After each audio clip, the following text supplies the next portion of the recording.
ассалому алайкум бинандагони азиз, наши ҷамъбастии барномаи иттилооти навид мустақиман аз телевизиони Сафина манзуратон мегардад. Дар студия Дилафрӯз Комилзода.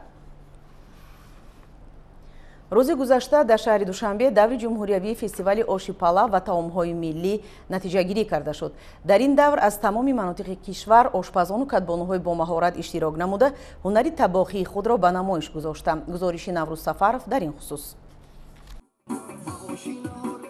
чун анъана ҳамасола дар кишвар ба хотири эҳёи таомҳои миллӣ ва муаррифии маҳорати кадбонугии бонувон, озмуни оши палав ва таомҳои миллӣ бо хусусиятҳои хосаш доир мегардад. ин тадбир ба фарқ аз солҳои қаблӣ имсол бо навгониҳои тоза рӯи даст гирифта шуд. аз тамоми манотиқи кишвар ошпазону кадбонувони бо маҳорат иштирок намуданд ва намунаи таомҳои миллиро пешкаши ҳозирин гардониданд. макони асосии баргузории фестивали оши палав ва таомҳои миллӣ боғи фарҳангу фароғатӣ ба номи Абулқосим Фирдавсии шаҳри Душанбе буд. дар маҷмӯъ беш аз 100 деги оши палав ва даҳҳо дегҳои дигарро намунаи таомҳои миллии тоҷикӣ ташкил медод, ки аз ҷониби ошпазон омода гардида буданд. албатта мо сокинони ноҳияи рӯдакӣ бо як фахр, бо як муҳаббати ватандӯстона имрӯз дар ин ҷо зиёда аз 12-15 дегҳои гуногуна ҳамчун таом омода кардем ва дар баробари ошпазӣ мо хӯрокҳои миллие ки сокинони ноҳияи рӯдакӣ албатта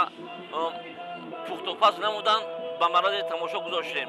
дар ин ҷо кадбонуҳои беҳтарин аз ноҳия ташриф оварданд ва инҳо ҳам бошад ба хотири мардуми шарифи шаҳри Душанбе ки имрӯз рӯзи фароғатӣ аст, рӯзи истироҳатӣ аст, марҳамат карда аз таомҳои миллии мардуми ноҳия дидан ва чашидан кунанд. ошпазони вилояти Хатлон дар ин фестивал бо ташкили намоишгоҳи таомҳои миллӣ ва омода кардани оши палав яке аз ҷойҳои намоёнро ишғол намуданд. 10 деги оши палав ва беш аз 20 дег дигар намуди таомҳои миллӣ гӯшаи ҳунармандони вилояти Хатлонро ташкил медод. дар баробари ин кадбонуҳои ин минтақа 30 номгӯи маҳсулоти нонию шириро пешкаши ҳозирин гардониданд ва баҳои арзандаро соҳиб шуданд. дар баробари дигар шаҳрноиҳо вилояти Хатлон низ тасмим гирифтааст ки дар фестивал озмуни оши палав ва таомҳои миллӣ иштирок намояд. дар ин ҷо зиёда аз 10 дег оши палав ва 20 дег таомҳои миллӣ ва нону кулчақандҳоу дигар маҳсулотҳо низ ба фестивал пешниҳод карда шудааст. имрӯз занону ҳунармандони ноҳияи Абдураҳмони Ҷомӣ дар қатор дигар шаҳру навоҳии ҷумҳурии Тоҷикистон дар фестивали оши палав ва таомҳои миллӣ ширкат варзиданд. ҳунармандони ноҳияи Абдураҳмони Ҷомӣ тавонистанд зиёда аз 30 намуди таомҳои миллиро ба ҳозирин пешкаш намоянд. бояд қайд намуд ки занону бонувони ноҳияи Абдураҳмони Ҷомӣ ҳама сиёсати хиратмандонаи сарвари давлатро дастгирӣ намуда ба он мақсаде ки имрӯз оши палави мардуми тоҷик дар ҷаҳон муаррифӣ гардидааст. мо ҳам низ кӯшиш мекунем ки бо муаррифӣ намудани таомҳои миллии хеш дар тамоми чорабиниҳои сатҳи ноҳия ва ҷумҳурӣ саҳми арзандаи худро гузорем. ба андешаи ҳолдонҳо ташкили фестивали оши палав ва таомҳои миллӣ дар арафаи натиҷагирӣ аз солҳои рушди деҳот, сайёҳӣ ва ҳунарҳои мардумӣ ба маврид буда ҷиҳати муаррифии анъанаҳои тоҷикӣ заминаи мусоид фароҳам меорад. ҳамин аст ки ҳукумати ҷумҳурии Тоҷикистон барои муаррифии ҳунарҳои мардумӣ ва таомҳои миллӣ сесолаи рушди деҳот, сайёҳӣ ва ҳунарҳои мардумиро эълон дошт ки ин тавонист ба рушди расму русуми тоҷикӣ мусоидат намояд. ва сарфарозист ки имрӯз ноҳияи кушониён низ дар фестивал озмуни оши палов ва таомҳои миллӣ иштирок намуданд ва дар ин озмун ҳамзамон зиёда аз 30 намуд хӯрокҳои миллиро намоиш додем. мо занони тоҷик кӯшиш менамоем ки дар оянда барои эҳёи намудани тамоми анъанаҳои миллӣ саҳми худро гузорем. дар чорабинӣ намояндагони дастгоҳи иҷроии президент, иттифоқи тоҷикматлубот, роҳбарияти шаҳри Душанбе, кумитаи занон ва намояндагони дигар вазорату идораҳо иштирок намуда ташкил ва роҳандозии фестивали оши палав ва таомҳои миллиро барои муаррифии таомҳои миллӣ ба ҷаҳониён нег маънӣ дод намуданд. дар охир ба беҳтаринҳо сипосномаҳо тақдим карда шуд.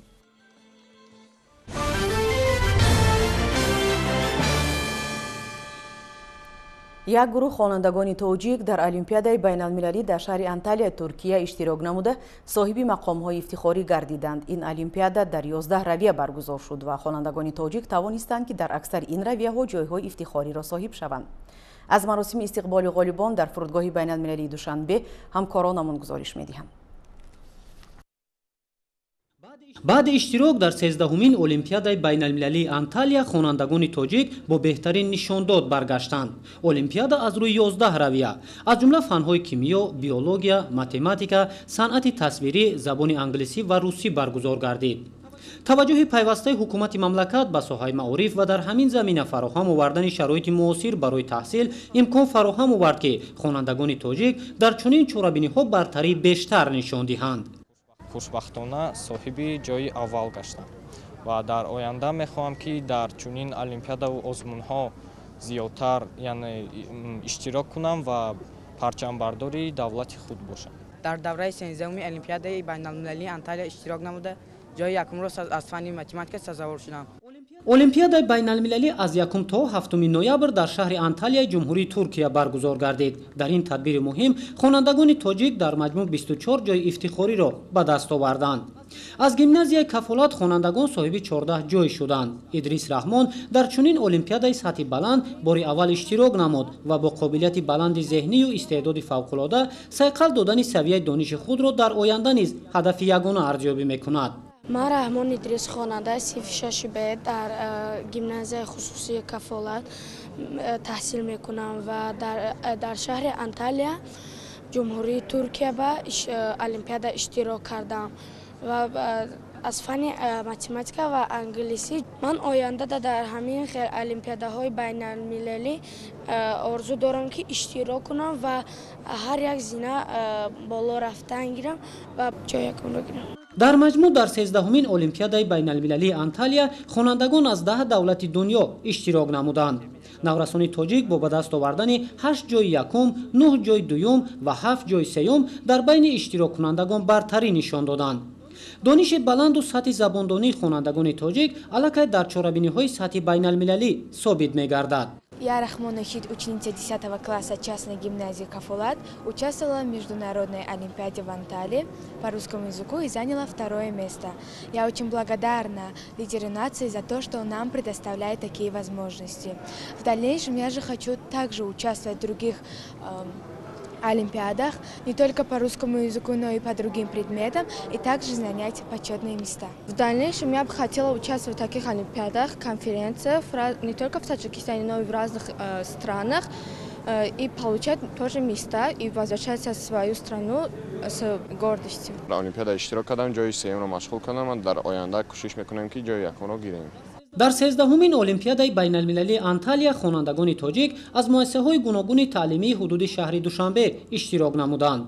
با توجه پیوسته حکومت مملکت در دایره اعلان شدن سالهای 2020-2040 سالهای آموزش و رشد فنهای ریاضی دقیق و طبیعی در ساحه علم و معارف موفقیت خوانندگان تدریجا افزون می شود. در خلاصه آمدن که باید بسیارتر خوانم و تئوری خوبتر بینیم که یکم جا اشغال کنیم. در این المپیادا خوانندگان ما یعنی خوانندگان شهر دوشنبه یک نتیجه نظررس رو خیلی نتیجه خوب رو نشان داده، صاحب جام از فن زبان انگلیسی گشته. این المپیادا برای دانشجویان و خوانندگان از سال 2009 این جانب برگزار می‌گردد. اشتراک فعالانه خوانندگان تاجیک در بین تحصیل کنندگان از 10 دولت دنیا در شهر انتالیای ترکیه و به دست آوردن جایهای افتخاری ثابتگری آن است که تدبیراندیشی‌های حکومت مملکت در سمت رشد ساحه معارف نتیجه داده است و این برای به کمال رسیدن نسل باسواد و خویشتن‌شناس مساعدت می‌کند.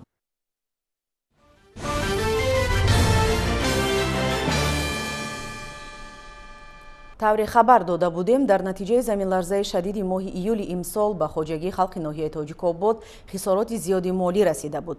дар муддати кӯтоҳ бо дастгирии зиёди ҳукумати мамлакат хисороти ин офат бартараф карда шуд. аз ҷумла дар 3 деҳаи ноҳия бо маблағгузории ҳукумати ҷумҳурӣ сохтмони мактабҳои нав оғоз гардид ва инак бо сипарӣ шудани 2 моҳи аввали соли нави хониш хонандагони ин деҳаҳо соҳиби мактабҳои наву замонавӣ гардиданд. аз маросими ба истифодадиҳии таълимгоҳҳои нав дар ин ҷамоат ҳамкори мо Фазриддин Муҳадбеков гузориш медиҳад. ساکنان دههای بستان جماعت دهات لنگرشاه واقع در ناحیه ترک‌آباد که بر اثر زمین لرزه دهم این سال روان ضرر جدی دیده بودند صاحب مکتب نو و زمانوی گردیدند. در مراسم افتتاح مؤسسه تعلیمی رئیس مجلس نمایندگان مجلس عالی جمهوری تاجیکستان محمد طور زوکیرزاده، وزیر معارف و علم جمهوری تاجیکستان محمد یوسف امامزاده، رئیس ناحیه ترک‌آباد قدرالدین فقیرزاده اشتراک نمودند. مؤسسه برای 144 نفر خواننده پیش بینی کرده لایحه انشاءات از یک عشونه عبارت بوده، در آن 6 صنفخانه تعلیمی، حجره کاری دیرکتور و خانه معلمان طرحریزی گردیده است. ساختمان بینی مؤسسه تعلیم از سوی بودجه جمهوری به نقشه گرفته شده. فرمایشگر انشاءات ریاست ساختمان اساسی نزد وزارت معارف و علم جمهوری تاجیکستان بوده. کارهای ساختمانی از طرف جمعیت دارای مؤسساتش محدود فرهناز اجرا گردیدند. روزها خوشبختانه با دستور و سفارش‌های به واسطه پیشوای معظم ملت مؤسسه تعلیمی رقم 22 دهه کلی کلان ناحیه تاجیک‌آباد که در نتیجه زمین لرزه خراب گردیده بود در یک مدت کوتاه ساخته به استفاده داده شده است. مؤسسه تعلیمی دارای 8 صنفخانه و برای جلب 300 نفر خواننده در 2 بست ساخته شده است. مؤسسه با یک طرح زمانوی با صفت بلند ساخته شده است و من شخصا از نام خود از نام معارفچیان ناحیه تاجیک‌آباد عرض سپاس میناداری خویش را به پیشوای معظم ملت بیان می‌دارم. در این روز مؤسسه تحصیلات میانه عمومی رقم 10 دهه گلستان مورد استفاده قرار گرفت. ضمن افتتاح مؤسسه تحصیلات میانه عمومی رقم 10 اطلاع داده شد که انشاءات مذکور از 2 عشونه عبارت بوده. در آن 12 صنفخانه‌های تعلیمی از جمله صنفخانه کامپیوتر با 12 عدد کامپیوتر و 1 عدد پرینتر، کتابخانه، تالار مجلسگاه جایگیر کرده شده است. مؤسسه تعلیمی رقم 6 دهه نوشار بالا برای 640 نفر خواننده مورد استفاده قرار گرفت. ساختمان مؤسسه تعلیمی در اساس دستور سپارش‌های اساسگذار صلح و وحدت ملی پیشوای ملت پرزیدنت جمهوری تاجیکستان محترم امامعلی رحمان و نقشه چاره‌بین‌های 30 سالگی استقلال دولتی به نقشه گرفته شده است. 3 مؤسسه تعلیمی که امروز مورد بهره برداری قرار گرفت با تجهیزات نو زمانی مجهز گردانیده شده برای گذراندن زمستان با پیچگاه گرمایدهی تامین می‌باشند.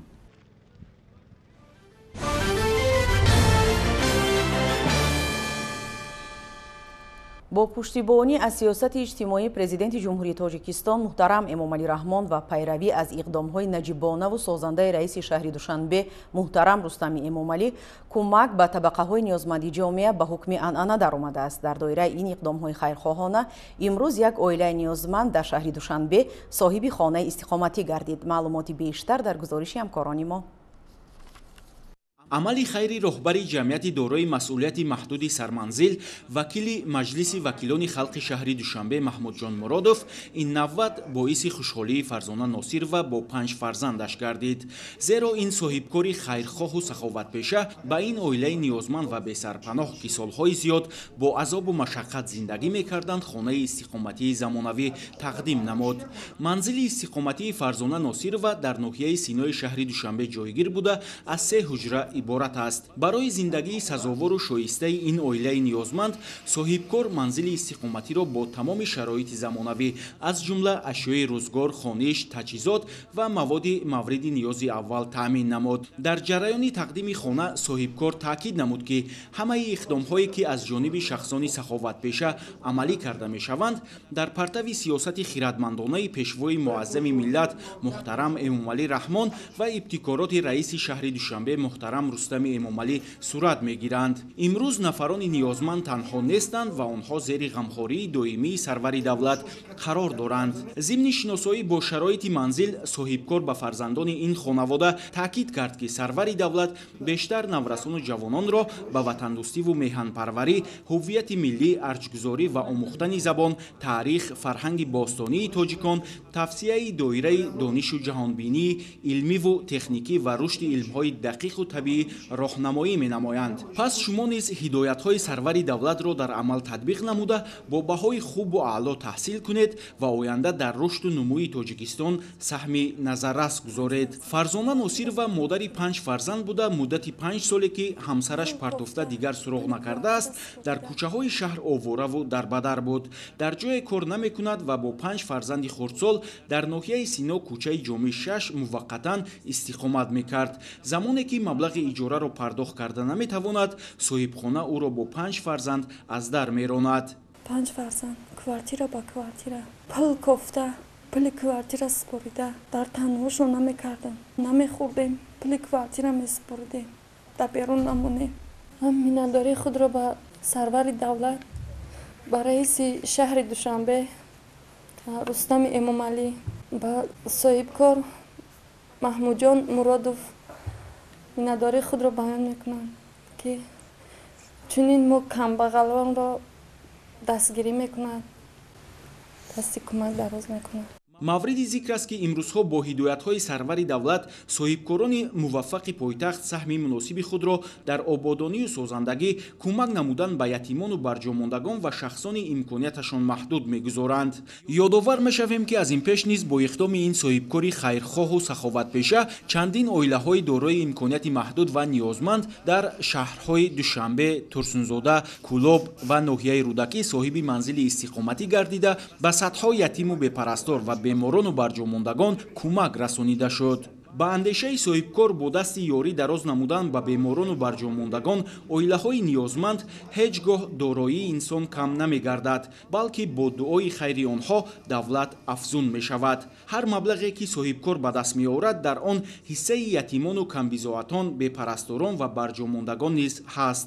аз ин рӯ мо бояд ҳамеша дар андешаи кӯмак расонидан ба мардум бошем. соҳибкорони тоҷик ҳамеша аз сиёсати созандаи иҷтимоии давлату ҳукумати Тоҷикистон ва пешвои муаззами миллат пуштибонӣ карда барои пешрафту ободонии мамлакат ва дастгирии табақаҳои ниёзманди ҷомеа иқдом менамоянд ки намунаи ибратбахши он амалҳои хайрхоҳонаи соҳибкори ватанӣ Маҳмудҷон Муродов мебошад.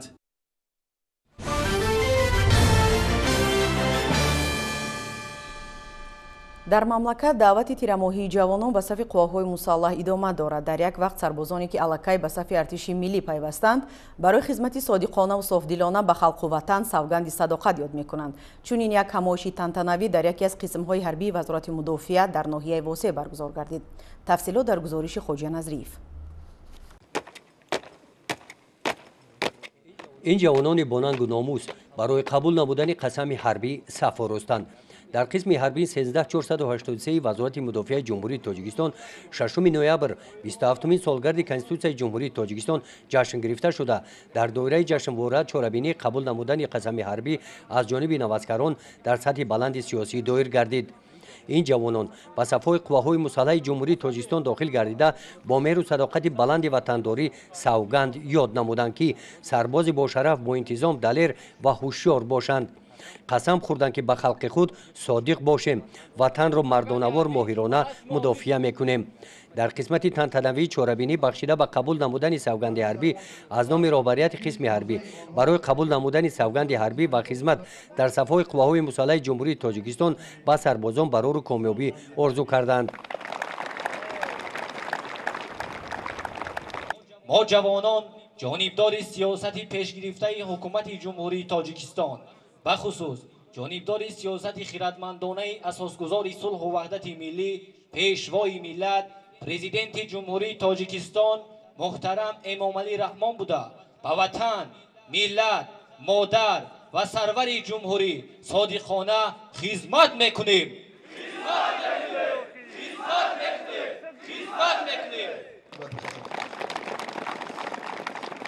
дар навбати худ аз номи сарбозон қайд гардид ки онҳо хизмати ватан модару софдилона адо менамоянд. чорабинии қабул намудани савганди ҳарбӣ бо иштироки ҷонишини раиси ноҳияи восеъ, намояндаи вазорати мудофиаи ҷумҳурии Тоҷикистон, роҳбарияти қисми ҳарбӣ ва ҳузури волидони сарбозон доир карда шуд. чорабинии қабул намудани савганди ҳарбӣ бо гузашти низомӣ анҷом ёфт. гузориши Хоҷа Назриев, Худойназар Зуҳуров аз ноҳияи восеъ барои барномаи иттилоотии Навид.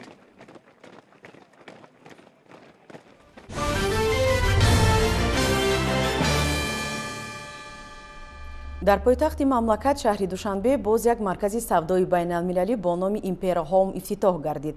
дар маркази савдо мебели аълосифати истеҳсоли Туркия, либосҳои мардона, занона, кӯдакона, ҷиҳози хона, зарфҳои шишагини ширкатҳои бо нуфузи Италия ба фурӯш гузошта шудааст.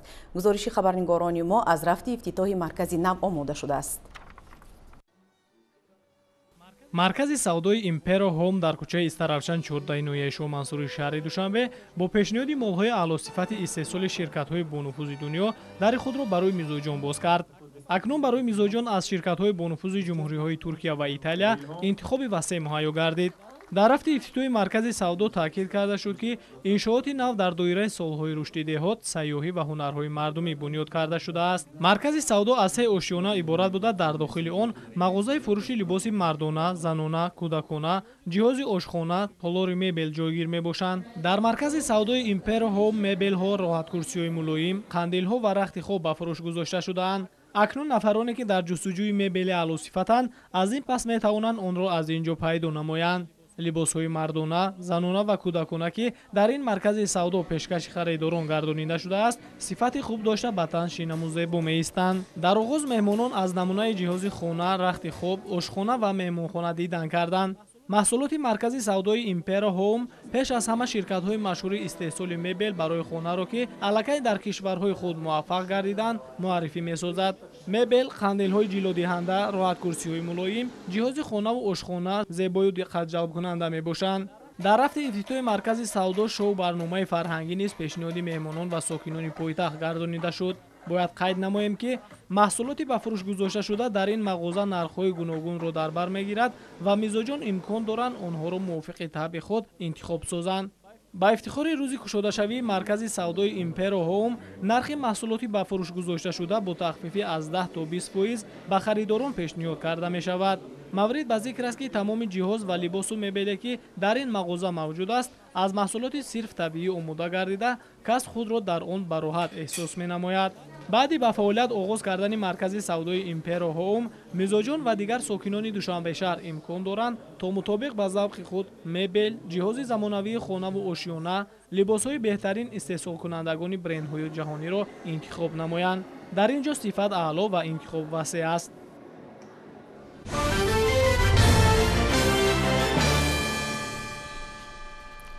таъмини аҳолии кишвар бо ғалла яке аз масъалаҳои муҳим ба ҳисоб меравад. барои пурра таъмин намудани талаботи дохилӣ ҳар сол на камтар аз 2 миллион тонна ғалла зарур аст.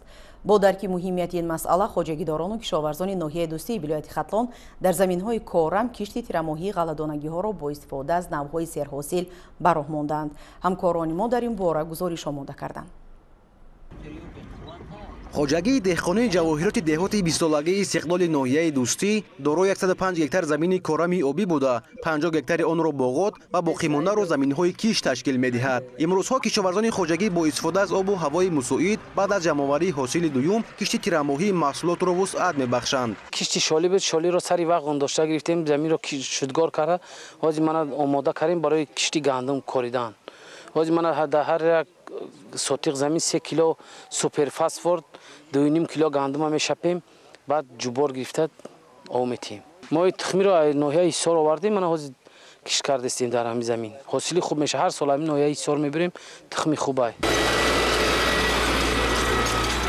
ба андешаи мутахассисон кишти тирамоҳии ғалла нисбат ба кишти баҳории он то 20% зиёдтар ҳосил медиҳад. бинобар ин тавсия медиҳанд, ки деҳқонон кишти гандумро дар тамоми манотиқи мамлакат аз сари тирамоҳ гузаронанд. кишоварзони хоҷагии ҷавоҳирот ҳам ин таҷрибаро амалӣ намуда, бо меҳнати пурмаҳсули хеш ҳамасола аз заминҳои дар ихтиёр доштаашон ҳосили хуб ба даст меоранд. инсон вақте ки ба замин сарукор кард, кишти хуб кардид, ҳосили дору ғизоро нағз додӣ, тухми нағз оварда коридӣ, даромади хуб метиҳад. то 3 ҳосила гирифтан мумкин аст 1 гектар замин. ҳамчунин хоҷагидорон имсол дар 20 сотиқ замин тухми пиёз корида, имрӯзҳо беш аз 15 нафар саҳмдорону коргарони кироя ба кӯчат намудани ниҳолони пиёз машғуланд. дар 3 гектар кӯчат мегзаронем, барое ки кӯчат ҳосили хуб метиҳад.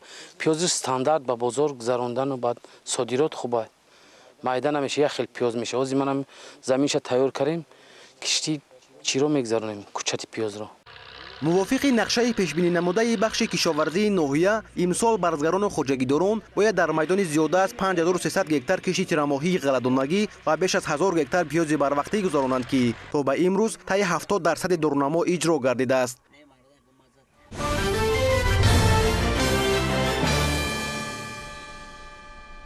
дар ноҳияи ҷайҳун кишоварзон аз ҷашни ҳосилот истиқбол намуданд. дар ҷашни меҳргон хоҷагидорону деҳқонон намунаи маҳсулоти истеҳсолкардаашонро, ки садҳо номгӯйро дар бар мегирифт, ба маърази тамошо гузоштанд.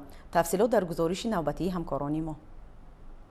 дар боғи фарҳангии фароғатии ноҳияи ҷайҳун иди меҳргон аз намоиши маҳсулоти кишоварзӣ ва дастоварди кишоварзони ноҳия оғоз гардид. Дар ин рӯз деҳқонону сокинони ҳунарманди ноҳия намунаи маҳсулоти сесол намуда ҳунарҳои мардумӣ, урфу анъана, маҳсулоти нонӣ, зироати ғалладонагӣ, полезӣ, меваҷоту сабзавот ва дигар шарбату афшураҳое ки маҳсули дастранҷи марди деҳқон аст, пешниҳоди сокинон ва тамошобинон гардониданд. дар охири соле ки ҳосилнокии ҳамин деҳқон аз дасти деҳқон ҳама файз баракате ки ҳастай, имрӯз инро ҷашн мегирем. яъне ки ба монанди солҳои давраи қадим иди меҳргонро ҳамчу иди деҳқонони асил ҷашн гирифта истодаем ва боз теорӣ дида истодем ки мисол барои кишти кори соли оянда бо аин ҳосили хубтар, нақсар, фиратар ба даст биёрем.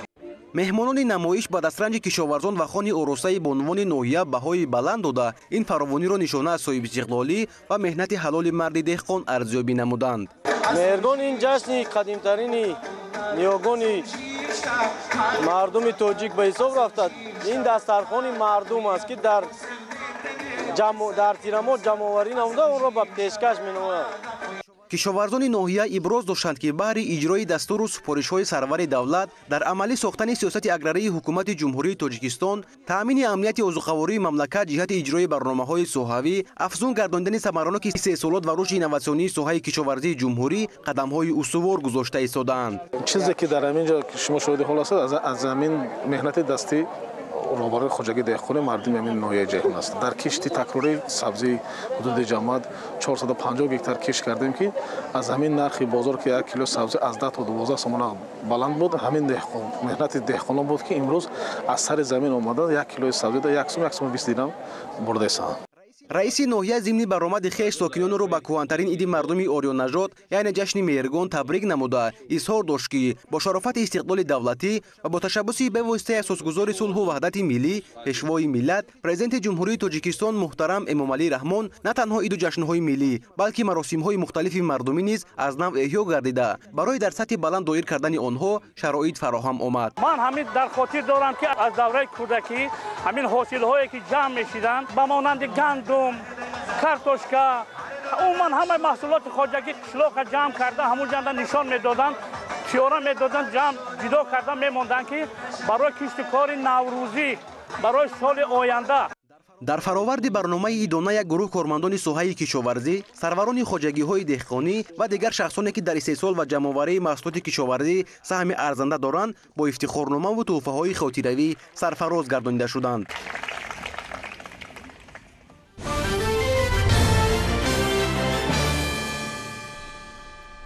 дар хонаи кинои иттифоқи синамогарони Тоҷикистон бахшида ба фаъолияти эҷодии яке аз мунаққидони шинохтаи синамои тоҷик Саъдулло Раҳимов маҳфили адабӣ доир гардид. дар ин чорабинӣ алоқамандони илму фарҳанг ва синамо иштирок намуда аз саҳми ӯ дар рушди фарҳангу санъат сухан гуфтанд. ҳамкоронамонро дар ин мавзӯъ мутаваҷҷеҳ мешавем. ҳама ҷода мо зиндагӣ мекардем. Саъдулло Раҳимов доктори илмҳои фалсафа, котиби иттифоқи синамогарони Тоҷикистон ва фарҳангшиноси шинохта аст. ӯро дар Тоҷикистон ва берун аз он низ хуб мешиносанд. ҳамчун муҳаққиқ ва таърихнигори синамои тоҷик. Саъдулло Раҳимов узви фипресси созмони ҷаҳонии мунаққидони синамо мебошад. дар баробари фаъолияташ ки пурсамту серсоҳа аст, Саъдулло Раҳимов ҳамчунин дар кӯчаи Умеди шаҳри Душанбе хонаи 612-ро мекобад. ин хонаест ки муҳаққиқи шинохтаи синамои тоҷик айёми кӯдакиашро гузаронидааст. филми мустанаде ки дар маҳфили адабӣ бахшида ба фаъолияти Саъдулло Раҳимов дар хонаи кинои иттифоқи синамогарони Тоҷикистон намоиш дода шуд, аз ҳамин паҳлӯи ҳаёти ӯ қисса мекард. дар филм бародари азизи ман кӯчаи умед 612-ро мекобанд ва ман ба бародарам ҳамон лаҳза гуфтанӣ будам ки бародари азиз, акаҷони азизам, кӯчаи умед 612 дар қалби мосту дар тахаюлоти мо мондааст. акнун он кӯчаи умед 612 кӯдакии мост ва онро баргардондан хеле душвор асту танҳо дар қалби мо боқӣ мемонад. ҳаминро ман ба бародарам баъд аз филм гуфтанӣ будам. филм хеле бароям таъсирбахш буд.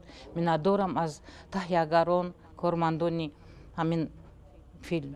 در چورابینی فرهنگی اگرچه سعدالله رحیمов با سبب ناخوب بودن وضع سلامتیش شرکت نداشت، ولی شماره زیادی همکسبان و نزدیکان و کارمندان ساحه سینما و تئاتر تاجیک و شاگردانش اشتراک نمودند. طور ذکر شد سعدالله رحیمов از جمله شخصیت‌هایی است که در رشد ساحه‌های گوناگون فرهنگ و هنر تاجیک سهم بارز دارد. فعالیت ایجادیش سر از تحقیق روندهای زیباشناسی ملت تاجیک در گذشته و در زمان معاصر تا نظریه، تاریخ و نقد هنر را در بر می‌گیرد. سهم سعدالله رحیمov در رشد و تحقیق سینمای ملی از جمله سینمای نیمه دوم عصر 20، آغاز عصر 21 و هنر سینمای معاصر خیلی زیاد است. ایشون نه تنها به صفت محقق در تحقیق روندهای هنری اثرهای زیادی آفریدند، بلکه همچون منقد کینو نیز در روندهای معاصر آن خیلی تاثیر خوب گذاشتند. امروز همه آن حادثه ها و واقعه های فرح بخش که در سینمای تاجیک ما میگذارند، از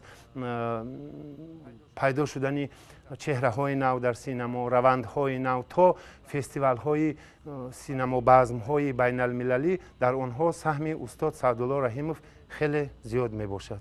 وقتی که ما همچه هنرمند وقتی دعوت میکنیم و آقای سعدالله اگر به نمایش بیاین، یعنی همچون یک منقد و قبول میکنیم، همچون یک دوست نه.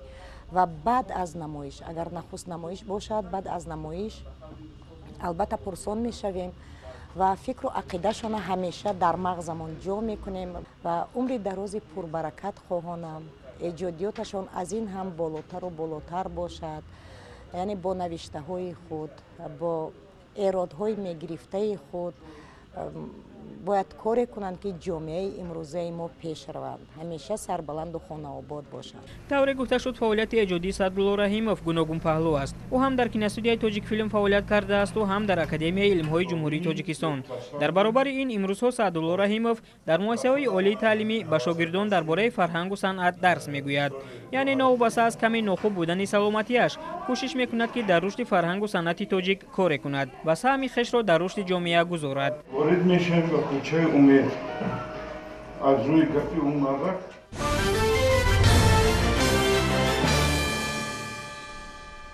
ҳамасола дар тоҷикистон 7 ноябр ҳамчун рӯзи театр ҷашн гирифта мешавад. имсол ин чорабинӣ дар театри давлатии ҷавонон ба номи маҳмудҷон воҳидов дар сатҳи хеле баланд гузаронида шуд.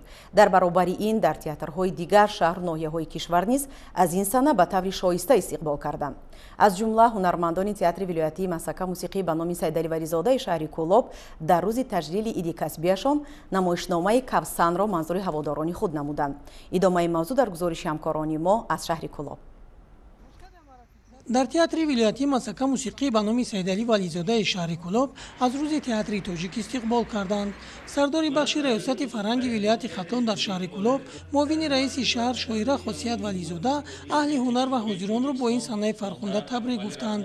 قید کرده شد که تئاتر آینه زندگی است و هنرمندان تئاتر تربیتگری جامعه میباشند. ناطقان از موفقیت‌های هنرمندان تئاتر مذکور سخن گفته در حالت تنتنوی به یک زمره کارمندان این مؤسسه فرهنگی نشان اعلاچی فرهنگ جمهوری تاجیکستان، افتخارنامه‌های وزارت فرهنگ جمهوری تاجیکستان، مقامات اجرایی حکومت دولتی ولایت ختلان، رئیس شهر کولاب و رهبریت تئاتر را سپاریدند.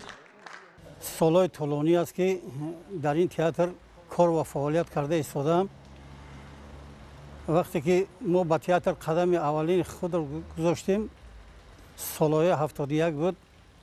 تئاتر به حد یک تئاتر نامدار، معروف و به همه خلق با تماشابین بسیار مقبول بود، برای آنکه در آن وقت تمام نمایش‌ها و کنسرت‌های تئاتر موسیقی مسکوی شهر کولاب در تمام جمهوری آوازه‌دار بود. سپس هنرمندان تئاتر نمایشنامه نوی خویش از روی اثر جمعه قدوس کوثر را منظور تماشابینان گردانیدند.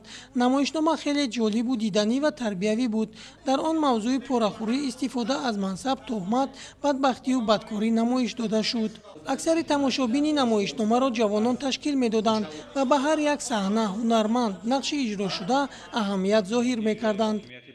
با تئاتر شهر کولاب آمدم، نمایشنامه کافسان را تماشا کردم. جنبه تربیوی داشت، با من خیلی معقول شد. من از جوانان و کل مردم тоҷик мехоҳам ки ба театрҳо омада این نمایش ها را تماشا کنند و خود غذای معنوی گیرند. برای روی صحنه گذاشتن این نمایشنامه هنرمندان کسبی و جوانان لیاقتمند جلب شدند که از اجرای نقش‌های خود به خوبی برآمدند. روزهای بعدی این نمایشنامه در تئاتر و دیگر شهر و ناحیه‌ها منظوری تماشابینان گردانیده می‌شود.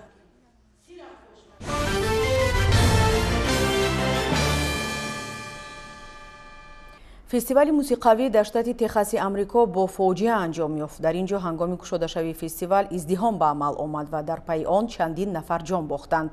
бар асари ҳамла дар минтақаи баварияи олмон бошад 3 нафар захмӣ шуд. шарҳи бештари ин ва чанд хабари дигар аз хориҷи мамлакат. дар маросими ифтитоҳи ҷашнвораи мусиқавии асровор дар штати техаси амрико 8 нафар ҷон бохта, беш аз 100 тани дигар ҷароҳат бардоштанд. мувофиқи иттилои расонаҳои хабарӣ, ҳодиса ҳангоми баромади яке аз ташкилкунандагони фестивали мусиқавӣ, реперсарои машҳур Тревис Скотт рух додааст. тамошобинони барномаи ҳунарӣ талош намуданд ки ба саҳна наздик шаванд. дар ҳамин ҳол издиҳом ба вуҷуд омадааст. ин фестивал дар яке аз боғҳои шаҳри Хьюстон ҷараён дошт. тибқи маълумот барои тамошои